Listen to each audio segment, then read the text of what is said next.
Good evening and welcome to Evening News on ABS Television. I am Ife Arono. First, the headlines. Anambra State Assembly Public Accounts Committee debunks fictitious reports on use of pencil to post figures. Standards Organization of Nigeria begins certification of agriculture produce in Anambra State. Senate confirms President Buhari's nominees for NBS board 5 months after Sudan military ends President al-Bashir's 30-year rule. Welcome to the news. Now the detail. The Anambra State House of Assembly Committee on Public Accounts has debunked a news report in the online edition of Daily Trust newspaper of April 9, 2019, uttered by one Titus Eleweke, which alleged in its banner headline as follows: Anambra State LGs use pencils for financial records. According to a press statement signed by the committee chairman, Mr. Charles Ezani, neither himself nor any member of the committee made such a statement, adding that the committee did not speak with Titus Eleweke. The statement says the committee is embarrassed that Titus Eleweke, who is not an accredited House of Assembly correspondent, will write such a fictitious story and ascribe same to it. It explained that the committee had, while interacting with the transition chairman of Onitsha South Local Government Authority over their 2017 financial records at the State House of Assembly complex, read out its mandate and also reminded him and his team of rules governing financial transactions in local government, including Governor Willie Obiano's directive that government officials who do not maintain transparent financial records will be relieved of their appointments. The statement maintained that at no time did the committee indict the transition chairman of Onitsha South Local Government or any other local government transition chairman of any wrongdoing, as has been erroneously reported. And on power supply, epileptic power supply experienced in Oka and environs will, in a matter of days, be a thing of the past, with the ongoing installation of a new 15 MVA transformer at Agwoka substation by the Enugu Electricity Distribution Company, EEDC.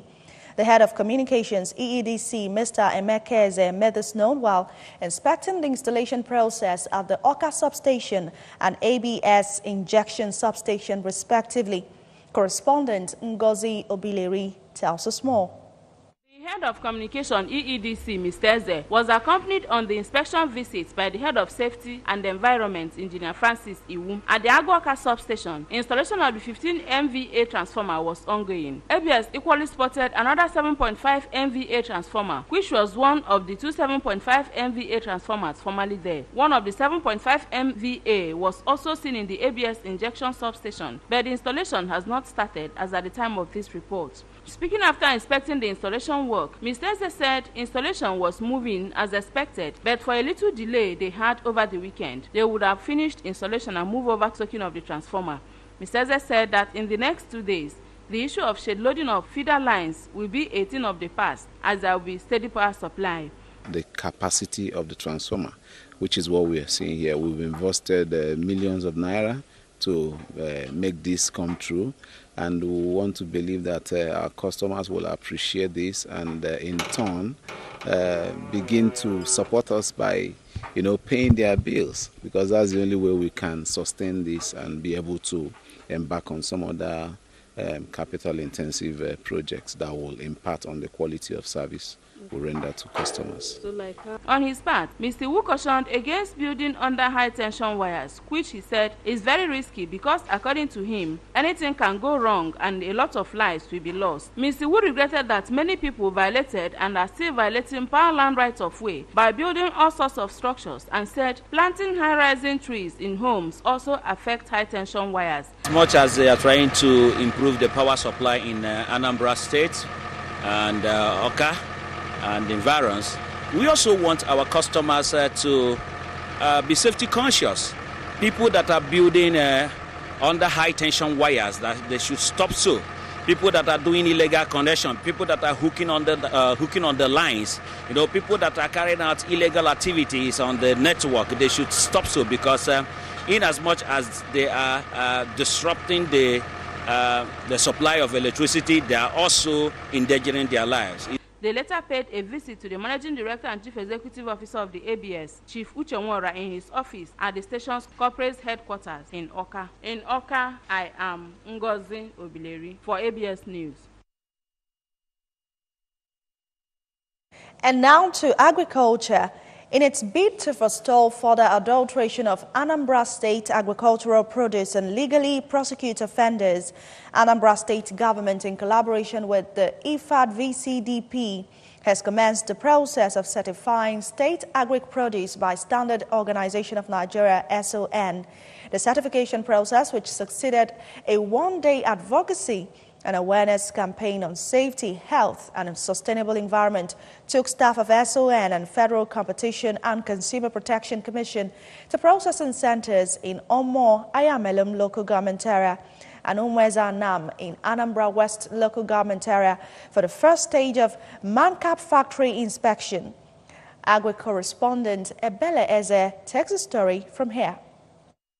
On arrival at Udoka Rice Mill, Omo, the team was conducted round the mill by the managing director, Sir Paul Egwatu, who took them through the various processing stages and listed the various ranges and sizes of their packaging bags. In a video 2006, I am if I make it we a pop rice here and Anambra State. Come on, Udoka Rice Mill. His cassava processing counterpart at Umwezanam, Chief Mrs. Teresa Najobi, Chairman Nnamaka Cassava Processing Center, who applauded Governor Willie Obiano for availing them what she described as rare opportunity, promised to comply with SON's directives and advice, noting that they had already completed most of the requirements.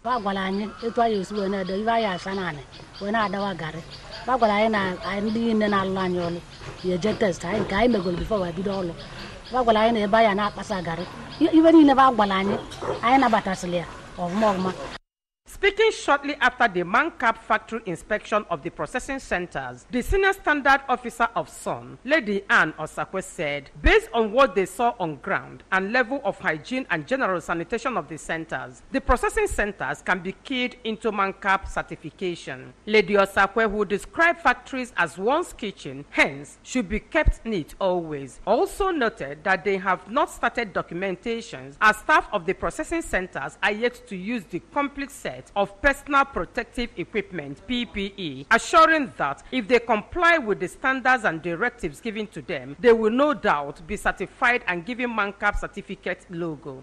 Though what we saw on ground is an improvement. There's always room for improvement. We saw the process. The process are quite okay. But for documentation, they've not started documentation. On his part, the Assistant Director, Consumer Education, Federal Competition and Consumer Protection Commission Southeast Zone, Oka, Mr. Anthony Nwafo, said he is confident that if the processing centers totally comply with the standards and directives given to them by SON and the other regulatory agencies, he has no doubt that consumers will be given quality foods on the table. Earlier in his speech, the State Agro-Processing and Quality Enhancement Officer, IFAD VCDP, Mr. Bonaventure Mochebe, noted that the Mancap factory inspection tour was aimed at educating Anambra State agri-processors on the ethics of processing to get them duly certified by SON and registered by NAFDAC for their produce to be accepted globally. The tour ended with an interactive sessions at the various centers visited. This tour, no doubt, has concluded the first phase of Mancap factory inspection by SON, aimed at certifying Anambra State agricultural produce. From Umwezana, at the bank of Omombala River, in Anambra West local government area, I am Ebele Eze, reporting for ABS News. Well, the Anambra state government may have achieved its goal of establishing a mechanic village with the influx of mechanics and mechanical activities going on behind the Boromeo roundabout, Onitsha, on a daily basis. Ekwi Ajide visited there recently and reports that it could well go for a modernized mechanic village. Our stroll into the vast land shows men and women of various ages doing one thing or the other. Different types of cars, including keke napep, are repaired at the mechanic village, and services such as panel beating, electrical, painting, air condition repairs are also assessed there. Assorted kinds of foods and drinks can also be assessed within the confines of the mechanic village. Some occupiers of the village, including Messrs. Samson James, Imouko, and Mrs. Lovelyn Mojebu, while praying for better working conditions, said they have been able to meet the needs of their families through their work. They advised youths to aspire to be self-reliant rather than waiting for government to do everything for them. Yes, we have a lot of mechanics. We have a J5 gas, and Volkswagen, people that work here, on the beaters and others. We are many here. Now, as all these things that we are doing, we are not hungry, we are not lazy. My fellow men, young youths, let them choose to do one or two things.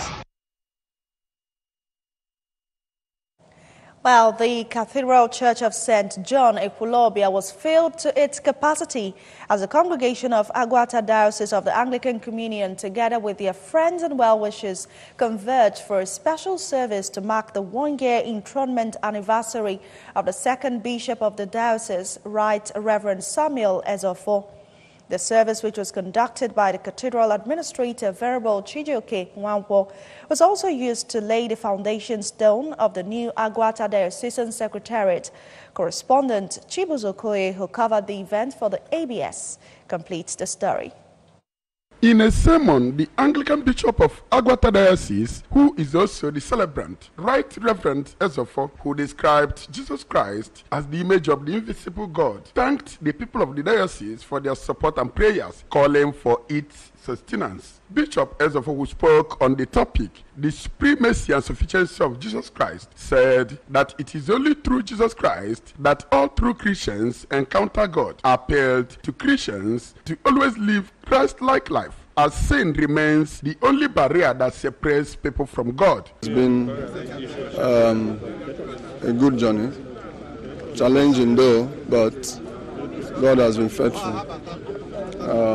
Like we said, we took over April 3 last year, and we have gone around the whole diocese, and we have been able to see things for ourselves.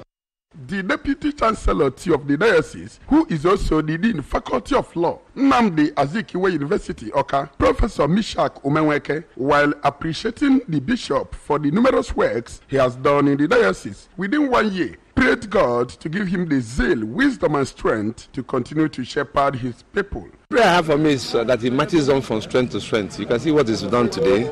We are laying the foundation stone of the Diocese Secretariat. And then having achieved this in 1 year, I pray that at the end of this second year we are going into, that a lot more will be achieved.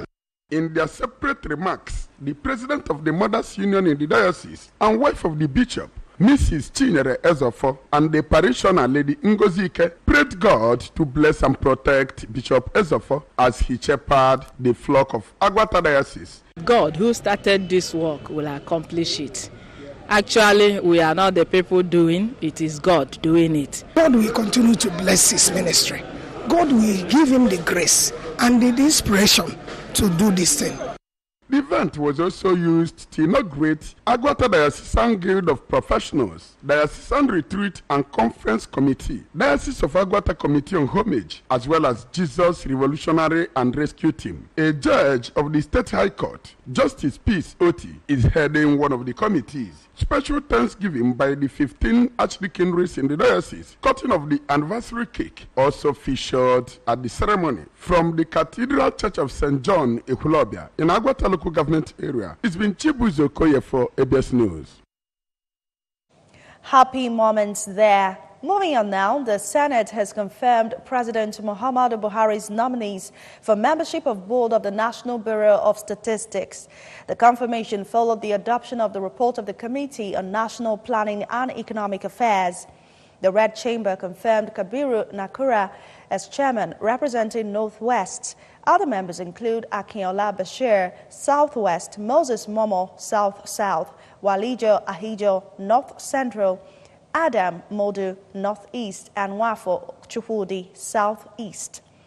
President Buhari had in November 2018 nominated 6 persons that would serve as members of the board.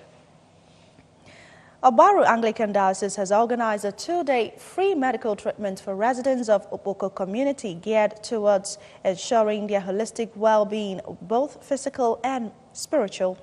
The medical outreach held at St. Luke's Diocesan Hospital and was initiated by the Bishop of Obaru Diocese, Right Reverend Prosper Ama. Staff reporter Odina Kamolisa has the details. The exercise, being part of the social welfare responsibility, was meant to cater for the health needs of different people, including the youths, adults, and the aged within the rural community, with medical personnel at hand to attend to the various ailments, such as eye problems, pregnant-related cases, among others. Speaking on the relevance of the medical outreach, the benefactor, Bishop Ama, said the free treatment was part of evangelism and mission of the church towards ensuring holistic well-being of her folk. We are now calling on them to see the need, because after today, tomorrow, these people will still come back. We need to follow them up. So we need that grant. More is ever needful than now. We need it now. In a remark, the Chief Medical Director of the hospital, Dr. Ejike Mokonkwo, and Chairman Management Board, Pharmacist Sir Cliff Oji, while appreciating the support and humanitarian efforts of the Bishop, said the outreach will expose the hospital as it has facilities to manage various health cases from people within and outside the environs. We have surgeons, we have other physicians, we have the eye people, we have the laboratory services, and we have the pharmacy. So it's just a social welfare service. All can wherever. And so we are doing a social welfare service to the people. Some of the hospital personnel, including Dr. Gochukwu Okafo, noted that such uncommon outreach has alleviated the plight of the public with regards to the current economic realities. The partnership to be able to sustain it from time to periodically to be done for the indigent persons. The beneficiaries of the humanitarian gesture, Mr. Solomon Eme and Mrs. Rachel Olisakwe, could not afford her hospital bill after child delivery, described the outreach as a worthwhile and sustainable venture, pointing out that the healthcare service has rekindled their hope and faith as Christians. Mana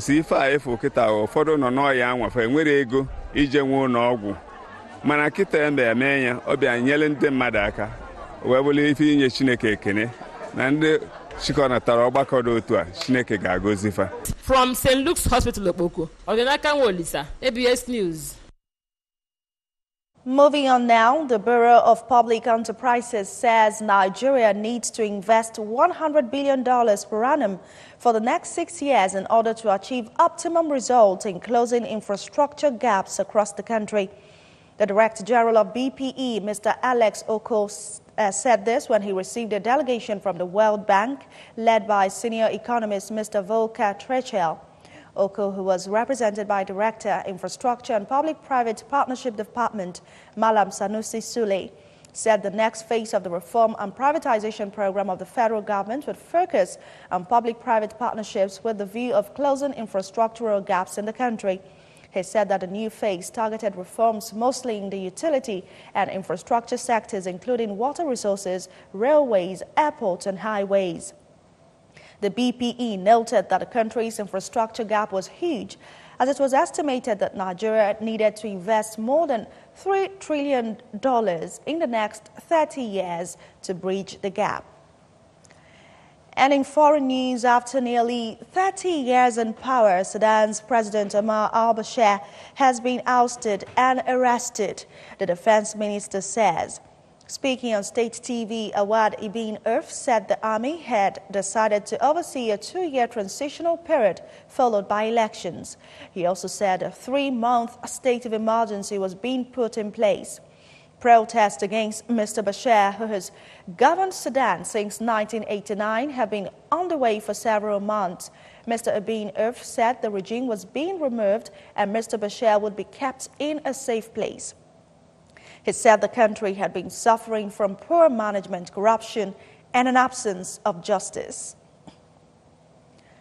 And on a sad note, the late Pascal Chinazo Onyilo, the 40-year-old man who was falsely accused of attempting to kidnap 2 school children and was subsequently murdered by an irate mob at Umoji, Anambra State, will be buried tomorrow, Friday, 12th April 2019, at his hometown, Umulichi Obu, Abatete, Anambra State. Until his unfortunate death on the 3rd of February 2019, Pascal was an event planner who also rents music equipment. The news of his death was widely reported on many news channels and blogs, with many seeking for justice to avenge his death. Several others used Pascal's death to call for an end to jungle justice in Nigeria. Family sources, however, say no arrests have been made so far. And with that, we conclude Evening News on ABS at this time. But don't forget that you can follow news and programs on ABS from any part of the world by logging onto our website, www.absradiotv.com. And of course, you can subscribe to our YouTube channel at youtube.com/ABSRadioTV online. Do follow us on Twitter and Instagram at ABS Radio TV. And now the main points. Anambra State Assembly Public Accounts Committee has debunked fictitious reports on use of pencil to post figures. Standards Organization of Nigeria has begun certification of agricultural produce in Anambra State. Senate has confirmed President Buhari's nominees for NBS board 5 months after. And in foreign news, we told you Sudan military ends oust President al-Bashir's 30-year rule. And that's it on the news at this time. Thanks for watching. I am Ife Arono. Good night.